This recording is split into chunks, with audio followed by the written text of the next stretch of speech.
Jason Carter had always believed in one simple rule: hard work would never betray him. At 32, he had built a life that others envied.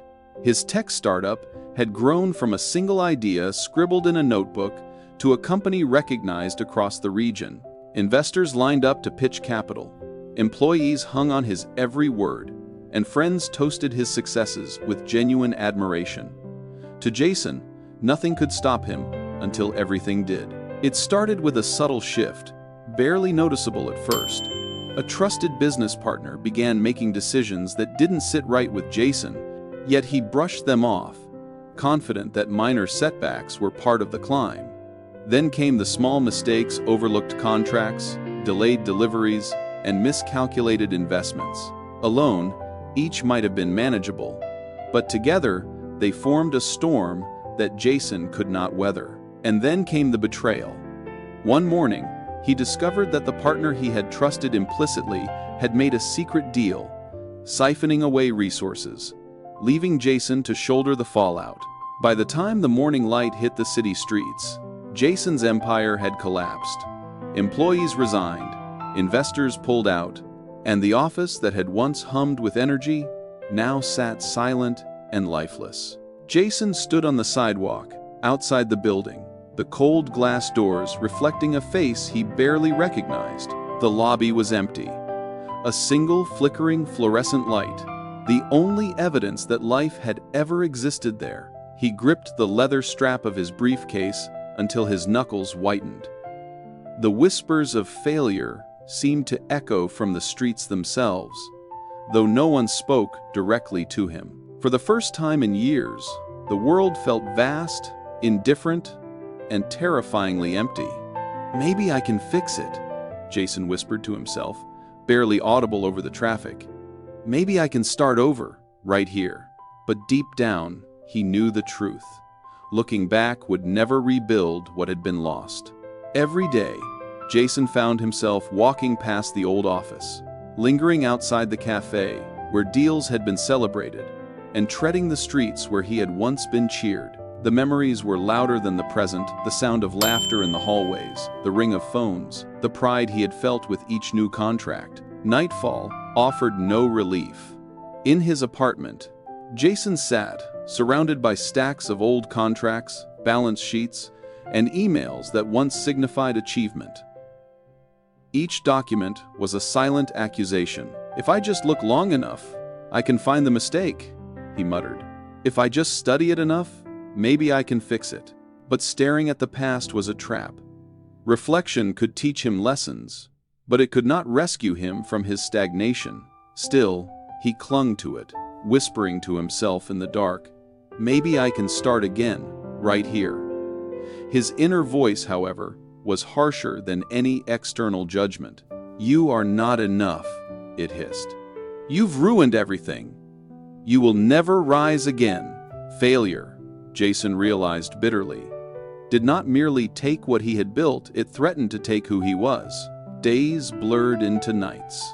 Jason began avoiding friends who had once celebrated his victories, finding in their presence only reminders of shame. Even casual smiles felt hollow. Every handshake weighed down with pity. Alone, he wandered in circles, replaying every "what if." What if I hadn't trusted him? What if I had made a different choice? What if I had walked away sooner? The questions were endless, yet the answers offered nothing but more chains, locking him in a past he could no longer change. One chilly afternoon, Jason paused outside a small bookstore on the edge of town. The owner, Mr. Thomas, a man in his late 60s, was sweeping the porch, humming a simple tune. The shop was modest, nothing like Jason's former office, but the man carried himself with a quiet serenity that Jason couldn't ignore. "How can someone with so little seem so content?" Jason muttered under his breath. His chest tightened with envy and a pang of shame. For the first time, he began to question everything he had ever chased. Perhaps peace wasn't found in wealth, prestige, or recognition. Perhaps it was something else entirely. As he turned to leave, a teenage boy walking past asked casually, "Hey, Why do you always come here? Jason froze, caught off guard. It used to be mine, he said, forcing a weak smile. The boy looked at him with surprising clarity. If it broke you, why do you keep standing in it? Jason didn't respond immediately. The question lingered, simple but cutting, like a hand on his shoulder, shaking him awake. He walked away, heart heavy, the boy's words echoing in his mind. Perhaps the reminders he needed most were not coming from mentors, investors, or friends, but from the quiet, unexpected voices that saw him for who he really was. That night, Jason lay awake in his apartment, the boy's question echoing in his mind. If it broke you, why do you keep standing in it? He stared at the ceiling, tracing the cracks in the plaster like the fractures in his own life. Anger bubbled up first. How could anyone understand what he had lost? But beneath it, quieter and insistent, a thought began to grow. Maybe he had been wrong all along. Maybe staying in the ruins wasn't honoring his past. It was trapping him. The next morning, Jason found himself walking toward the outskirts of town, drawn by a quiet curiosity he hadn't felt in months. He passed familiar streets but didn't turn toward the cafe or the office. Instead, he followed a path lined with oak trees to the home of Mr. Ellis, a retired teacher known for his wisdom and patience. The man was tending a small garden, kneeling in the soil, hands rough and sun-beaten. Yet, his expression radiated calm. Jason paused at the edge of the yard, unsure if he should knock. "Morning, Jason," Mr. Ellis said without looking up, his voice soft but steady. "I saw you walking past yesterday. Come to talk?" Jason nodded silently and lowered himself onto a wooden bench beside the garden. I don't know why I'm here," he admitted. "I failed. My company collapsed. I've tried to move on, but I keep going back. I can't let it go." Mr. Ellis glanced at him, then back at the flowers. "Sometimes we don't come because we know the answer," he said. "We come because we're lost." Jason exhaled, the tension in his shoulders easing slightly. "I thought I could fix it," he murmured. "I keep thinking, if I just figure out the right move, I could rebuild everything. But it doesn't work." Mr. Ellis leaned on his cane, eyes sharp but kind. "Jason, let me ask you something.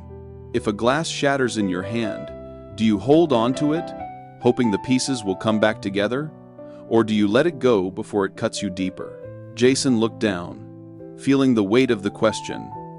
I'd let it go," he admitted quietly. "Exactly," Mr. Ellis said. "You're still holding the pieces. Until you let go, you'll keep bleeding." Jason swallowed hard, the truth cutting deeper than he expected. "But if I let go, what do I have left?" "You have yourself," Mr. Ellis replied. "And that's where rebuilding begins." For the first time in months, Jason felt a glimmer of clarity. The weight of past mistakes didn't disappear immediately, but for the first time, he sensed a path forward. That evening, he began the first tentative steps of healing. He cleared his desk, tossing out old contracts, spreadsheets, and notes that had once symbolized ambition and achievement. Each page felt like a fragment of his former identity. Yet, as they hit the trash, a strange lightness filled him. He began to journal, starting with the raw, painful truths. "I am angry. I am ashamed. I am scared." But slowly, he allowed himself to write hope. "I am still alive. I still have time. I can try again." Each sentence became a small act of courage, a quiet rebellion against the inertia that had held him prisoner. The next morning, Jason took a different approach. He visited small businesses around town, offering advice, mentoring younger entrepreneurs, and helping shopkeepers streamline operations. Pride whispered that these tasks were beneath him, but he ignored the voice. He discovered an unexpected satisfaction in helping others, and a sense of humility began to replace the bitterness that had dominated his thoughts. Weeks passed. Jason noticed gaps in the local economy where needs were unmet. He began sketching ideas for a new venture, one built not for applause, but for sustainability and purpose. The plan was modest: a small office, a handful of employees, a slow trickle of clients. He resisted the temptation to chase rapid growth or impress investors. This time, he built with intention, learning from the mistakes that had once brought him to ruin. Even in these small steps, fear lingered. What if I fail again? What if people laugh at me? What if I'm not enough? It whispered in the quiet moments. But Jason had learned to listen without surrendering. He acknowledged the fear, then acted anyway, moving forward one small step at a time. He found himself observing the young men he mentored with a newfound perspective. They trusted him not because of his former successes, but because of his honesty, resilience, and experience. In teaching them, he began to teach himself patience, humility, and the value of persistence over pride. One afternoon, as he walked past the empty office building that had once been his kingdom, Jason didn't linger. The urge to look back still tugged at him, but he forced his gaze forward, feeling a quiet satisfaction in the choice to move on. He no longer defined himself by what he had lost. Instead, he measured his progress in the small victories of each day: a client's gratitude, a young entrepreneur's newfound confidence, a decision made without fear of judgment. The transformation was gradual, almost imperceptible at first, but steady. Every day, Jason took a step forward, whether it was meeting with a local business owner, attending a workshop, or writing in his journal. Each step built momentum. Each action reaffirmed a new truth. Resilience is forged in the quiet, deliberate choices we make when no one is watching, and courage is the willingness to continue when the past still calls out. Jason was learning that recovery wasn't a single moment of triumph. It was the sum of small, intentional decisions, a discipline of moving forward. Even when the future was uncertain, even when fear whispered that failure was inevitable, and for the first time, he felt the faint, thrilling sense that his life, though broken, could still be meaningful. Months passed, and Jason's life began to shift in ways he hadn't imagined possible. The new venture he started, modestly small office, a few employees, and steady clients, was growing slowly, but it carried a depth that his old business had never possessed. Instead of chasing rapid expansion or the applause of investors, Jason focused on creating something sustainable, something meaningful. Each decision reflected careful thought, empathy, and purpose. The pride that had once driven him was replaced by humility, patience, and a quiet satisfaction in doing work that mattered. Jason also noticed a remarkable change within himself. The fear that had once paralyzed him, the fear of ridicule, failure, or inadequacy, had lost its grip. He still felt it occasionally, a whisper of doubt in quiet moments. But now it served as a reminder rather than a prison. With each step forward, Jason discovered the truth he had avoided for so long. Success is not measured by the heights you reach, but by the courage to rise after falling. One evening, he stood by the window of his new office, watching the town bathed in the soft glow of sunset. The streets, once filled with reminders of failure, now seemed ordinary, almost beautiful in their calm. He reflected on the lessons of the past year, the humiliation, the grief, the endless nights of self-questioning, and realized how essential each moment had been in shaping the person he had become. His scars were still there, etched into his soul, but they no longer ached. They were proof of survival, not of defeat. Jason smiled softly, remembering the small but pivotal moments that had guided his transformation. The teenage boy's simple question that cut through his denial, Mr. Ellis's calm wisdom that taught him to let go, the hours spent mentoring young entrepreneurs, listening and guiding without expectation of reward. He realized that, in helping others, he had also been helping himself. Purpose had replaced pride. Service had replaced ego. and resilience had replaced despair. His new team, though small, admired him not for his former fame or wealth, but for his honesty and humility. They trusted his judgment, valued his insights, and looked up to him as someone who understood not only business, but life's deeper lessons.